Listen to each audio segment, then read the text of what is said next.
രാമചന്ദ്രാഭിഷേകം ശ്രീരാമചന്ദ്രാഭിഷേകം സീതയാ സഹിത രാമചന്ദ്ര രഘുവീരരാജ്യാഭിഷേകം ശ്രീനീലകണ്ഠാഭിഷേകം ആഞ്ജനേയ പരിസേവ്യൻ ധീരഭരതാഭിപൂജ്യൻ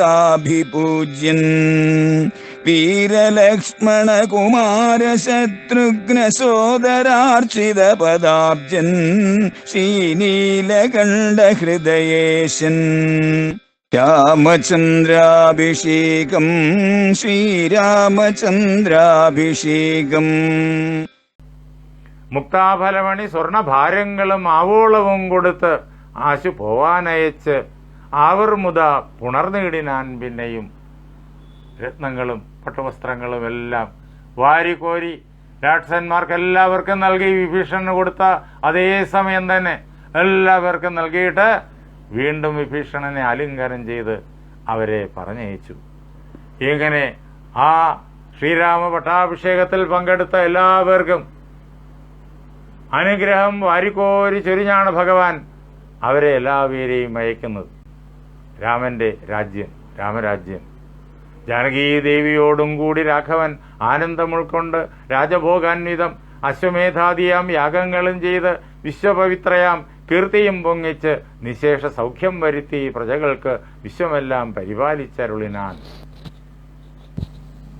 അശ്വമേധാദികളായ യാഗങ്ങൾ അനേകം അദ്ദേഹം ചെയ്തു.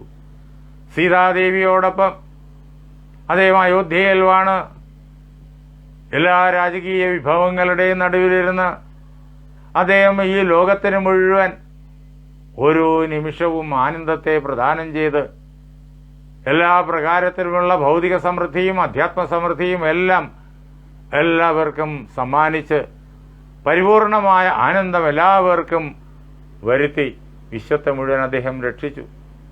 അപ്പോഴത്തെ പ്രത്യേകത എന്ന് വെച്ച് കഴിഞ്ഞാൽ വൈധവ്യ ദുഃഖം വനിതമാർക്കില്ല, ഒരു വ്യാധിഭയവും ഒരുത്തർക്കുമില്ലല്ലോ, സസ്യപരിപൂർണയല്ലോ ധരിത്രയും, ദസ്യുഭയവും ഒരേടത്തുമില്ലല്ലോ. ഇതാണ് രാമരാജ്യം. രാമരാജ്യത്തിൻ്റെ വർണ്ണന ഇവിടെ എഴുത്തച്ഛൻ്റെ കിളിമകൾ നമ്മെ കേൾപ്പിക്കും. അത് എല്ലാവരും വായിച്ച് ശീലിച്ചിട്ടുള്ളതാണ്. അതിലെ ഓരോ വാക്യനും വളരെ വളരെ വിപുലമായിരിക്കുന്ന അർത്ഥവ്യാപ്തിയുണ്ട്. ഇന്നും എന്നും സംഗതമാണ് ആ വാക്കുകൾ. അതാണ് ഭാരതം സ്വതന്ത്രമാകുമ്പോൾ ഭാരതം രാമരാജ്യമാകണം എന്ന് മഹാത്മജി ആദർശം നമുക്ക് പറഞ്ഞു തരുവാനുള്ള കാരണം. നന്ദനന്മാരെ പിതാവ് രക്ഷിക്കുന്നവണ്ണം പ്രജകളെ രക്ഷിച്ചു രാഘവൻ. മക്കളെ എങ്ങനെയാണോ അച്ഛൻ രക്ഷിക്കുക അതേ പ്രകാരത്തിൽ ശ്രീരാമചന്ദ്ര മഹാപ്രഭു നാട്ടുകാരെ മുഴുവൻ രക്ഷിച്ചു. വൈകുണ്ഠ ലോക ഭോഗത്തിനു തുല്യമായി ശോകമോഹങ്ങൾ അകന്നു മേവിയിടിനാർ. രാമൻ ഇങ്ങനെ ലോകത്തെ മുഴുവൻ രക്ഷിക്കുമ്പോഴേക്കും ഇത് വേറൊരു വൈകുണ്ഠമായി തീർന്നു എന്ന് തന്നെ പറയണം. കാരണം വൈകുണ്ഠത്തിലുള്ള മുഴുവൻ സൗഖ്യവും ലോകത്തിനുണ്ടായി. അങ്ങനെ എല്ലാവരും ഈ ജീവിതം, ഈ പ്രപഞ്ച ജീവിതം, ഈ പ്രപഞ്ച സ്വരൂപം വൈകുണ്ഠമായി കണ്ട് വൈകുണ്ഠത്തിലെ സൗഖ്യങ്ങൾ എല്ലാവരും അനുഭവിച്ചു. ഇതാണ് രാമരാജ്യം. എല്ലാവർക്കും ഒരു വ്യത്യാസവും കൂടാതെ ആ ആള് ഏത് ഭാഷ സംസാരിക്കുന്നയാളായാലും, ഏത് ജാതിയിൽ പിറന്നയാളായാലും, ഏത് മതത്തിൽ പിറന്നയാളായാലും, ഏത് എല്ലാം ആചാര അനുഷ്ഠാനങ്ങളുള്ളയാളായാലും, ഏതെല്ലാം പ്രകാരത്തിലുള്ള കഴിവുകളുള്ളയാളായാലും, എന്തു തന്നെയായാലും മനുഷ്യന് തമ്മിൽ യാതൊരു ഭേദവുമില്ല. എല്ലാവരെയും ഒരേപോലെ തൻ്റെ മക്കളെപ്പോലെ ശ്രീരാമചന്ദ്ര മഹാപ്രഭു രക്ഷിച്ചു. ഒരു രാജാവ് എങ്ങനെയാണ്, ഭരണാധിപൻ എങ്ങനെയാണ് രാജ്യത്തെ രക്ഷിക്കേണ്ടത്, ജനങ്ങളെ രക്ഷിക്കേണ്ടത് എന്നതും നമുക്ക് ഇവിടെ കാണാൻ കഴിയും. അങ്ങനെ എല്ലാവരും ഒരുമിച്ച് സുഖമായി വസിക്കുന്ന കാലം, അതാണ് രാമരാജ്യം. മഹാത്മജി പല അവസരങ്ങളിൽ പറയുകയും എഴുതുകയും ചെയ്തിട്ടുള്ള വേറൊരു കാര്യമുണ്ട്. ഞാൻ ഈ സത്യാഗ്രഹ സമരം നടത്തുന്നത് ഭാരതം സ്വതന്ത്രമാകാൻ വേണ്ടി മാത്രമല്ല, ഭാരതത്തിന്റെ മാത്രം സ്വാതന്ത്ര്യം ആഗ്രഹിച്ചിട്ടാണ് ഞാനിത് ചെയ്യുന്നതെങ്കിൽ ഞാൻ ഈ ലോകത്തിലെ ഏറ്റവും വലിയ കുറ്റക്കാരനായേനെ, ഈ ലോകത്തിലെ ഏറ്റവും വലിയ അക്രമിയായിപ്പോയേനെ. ഭാരതത്തിന് മാത്രം സ്വാതന്ത്ര്യം കിട്ടണം, മറ്റുള്ളവരെല്ലാം അടിമയായി കിടക്കണം എന്ന് വിചാരിച്ചാൽ അത് വലിയ കുറ്റമാണ്, അത് വലിയ അടിമത്തമാണ്, അത് വലിയ അക്രമമാണ്. അങ്ങനെ വിചാരിക്കാൻ പാടില്ല. ഞാൻ ഭാരതത്തിന് വേണ്ടി മാത്രമല്ല ഈ സ്വാതന്ത്ര്യ സമരം നടത്തുന്നത്. ഈ ലോകത്തിൽ ഒരു രാജ്യവും അടിമയാകാൻ പാടില്ല. സകല കോളനി വാഴ്ചയും അവസാനിക്കണം. മഹാത്മജി വളരെ വിശദമായിട്ട് അനേക തവണ നമുക്ക് എഴുതി തന്നിട്ടുണ്ട്, അനേക തവണ നമുക്ക് പറഞ്ഞു തന്നിട്ടുണ്ട്. ഗാന്ധി സാഹിത്യം എടുത്ത് വായിച്ചു നോക്കണം. മഹാത്മജിയുടെ 100ാമത് ജയന്തിക്കാണ് അദ്ദേഹത്തിന്റെ എഴുത്തുകളിൽ നിന്നിട്ടും പുസ്തകങ്ങളിൽ നിന്നിട്ടും അതേപോലെ പ്രസംഗങ്ങളിൽ നിന്നിട്ടും കുറേ ഭാഗം തെരഞ്ഞെടുത്തിട്ട് നമ്മുടെ കേരളത്തിലെ പ്രഗത്ഭരായിരിക്കുന്ന അന്നത്തെ എഴുത്തുകാര് മലയാളത്തിലേക്ക് വിവർത്തനം ചെയ്ത് പ്രസിദ്ധീകരിച്ചത്. ഗാന്ധി പീസ് ഫൗണ്ടേഷനാണത് പ്രസിദ്ധീകരിച്ചത്. 7 വോള്യം, 7 വലിയ വോള്യങ്ങളാണത്. അത് അദ്ദേഹത്തിന്റെ സാഹിത്യം മുഴുവനല്ല, അതിലെ കുറേ ഭാഗങ്ങൾ തെരഞ്ഞെടുത്തിട്ട് പ്രസിദ്ധീകരിച്ചതാണ്. അതിൽ ഓരോ വോള്യത്തിനും ഓരോ പ്രധാനപ്പെട്ടതായ തലക്കെട്ടുണ്ട്. അതിൽ രാഷ്ട്രീയം എന്നുള്ളതായ തലക്കെട്ട് ഉള്ള ആ വോള്യം എടുത്ത് വായിക്കണം. അതിനകത്ത് ഇതെല്ലാം കേൾക്കാം. ഭാരതത്തിന്റെ മാത്രം സ്വാതന്ത്ര്യത്തിന് വേണ്ടിയിട്ടല്ല ഞാൻ ഈ സത്യാഗ്രഹ സമരം നടത്തുന്നത്. ലോകം മുഴുവൻ സ്വതന്ത്രമാകണം, കോളനികൾ അവശേഷിക്കാൻ പാടില്ല. ഈ ലോകത്തിലുള്ള എല്ലാ രാജ്യങ്ങളും സ്വതന്ത്രമായി തീരണം. എല്ലാ ജനങ്ങൾക്കും സ്വന്തം പാരമ്പര്യമനുസരിച്ച്, സ്വന്തം വിശ്വാസങ്ങളനുസരിച്ച്, സ്വന്തം ആചാരങ്ങളനുസരിച്ച്, സ്വന്തം അനുഷ്ഠാനങ്ങളനുസരിച്ച് സ്വതന്ത്രമായി ജീവിക്കുവാനുള്ള അവസ്ഥയുണ്ടാകണം.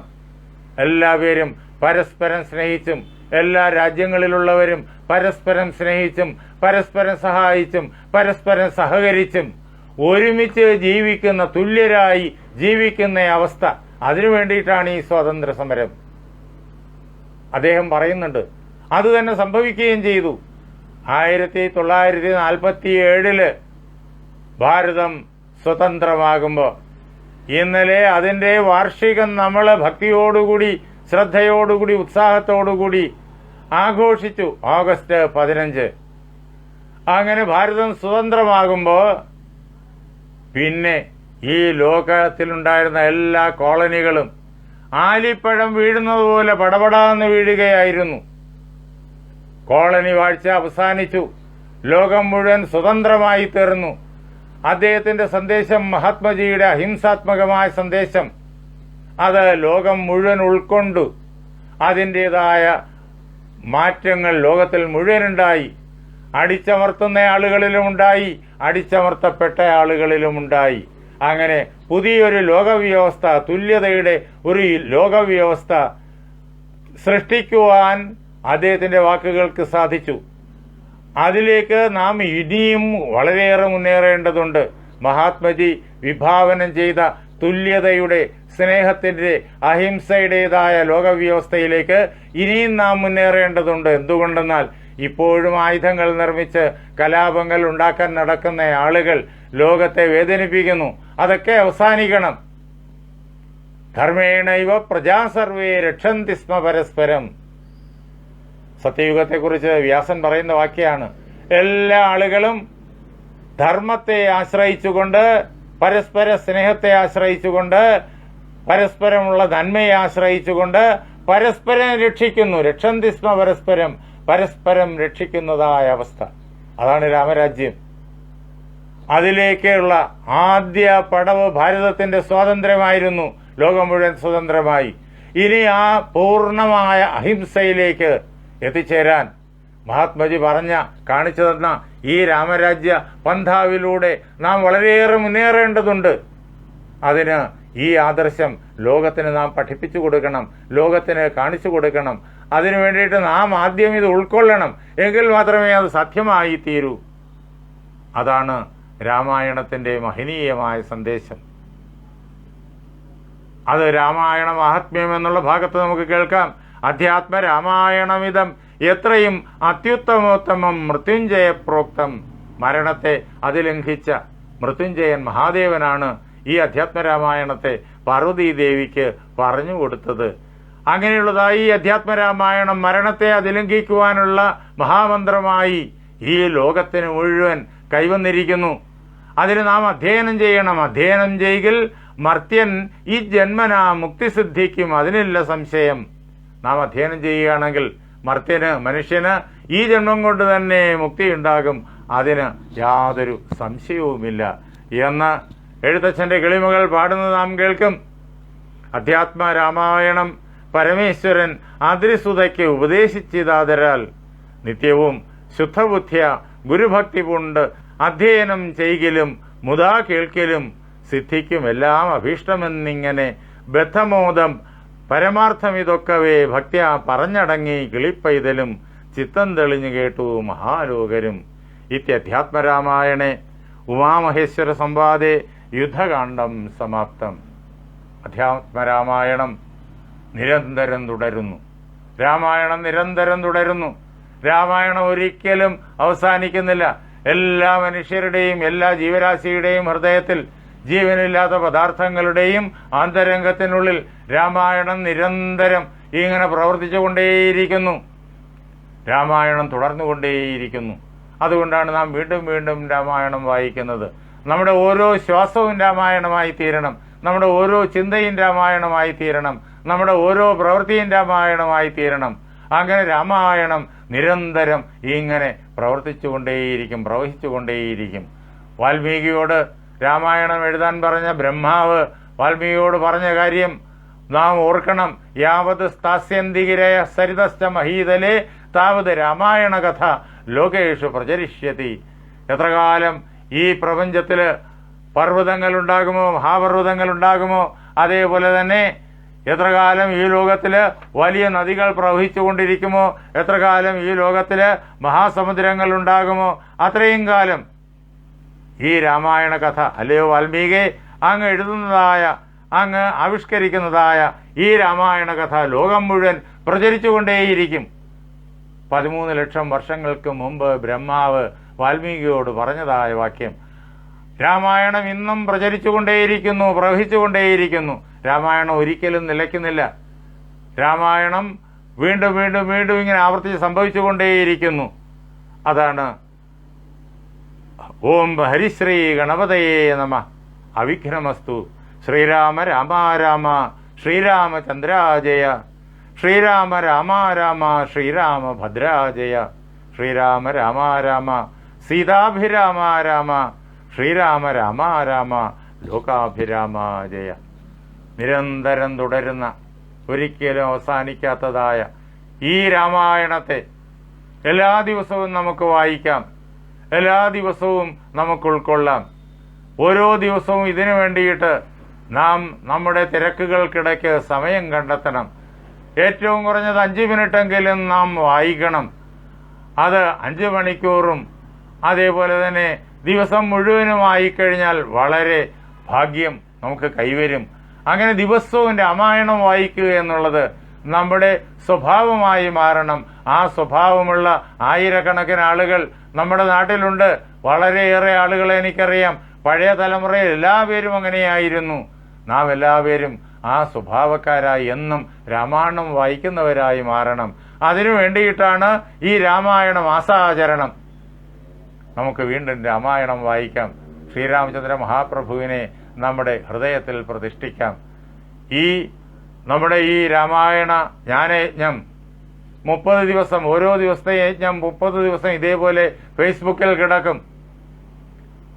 എന്ന് മാത്രമല്ല, ഒരു ദിവസം കൂടി കഴിഞ്ഞാൽ സത്യാനന്ദ സംസ്കൃതി എന്നുള്ള യൂട്യൂബ് ചാനലിൽ ഇത് വന്നുകൊണ്ടേയിരിക്കും. 10-20 മിനിറ്റുള്ളതായ ഖണ്ഡങ്ങളായിട്ട് സത്യാനന്ദ സംസ്കൃതി എന്നുള്ള യൂട്യൂബ് ചാനലിൽ വന്നുകൊണ്ടേയിരിക്കും. യൂട്യൂബ് ചാനലിൽ കയറിയിട്ട് എൻ്റെ പേര് ഡോക്ടർ പൂജപ്പുര കൃഷ്ണൻ നായർ എന്ന് അടിച്ചാൽ മതി, അത് വരും.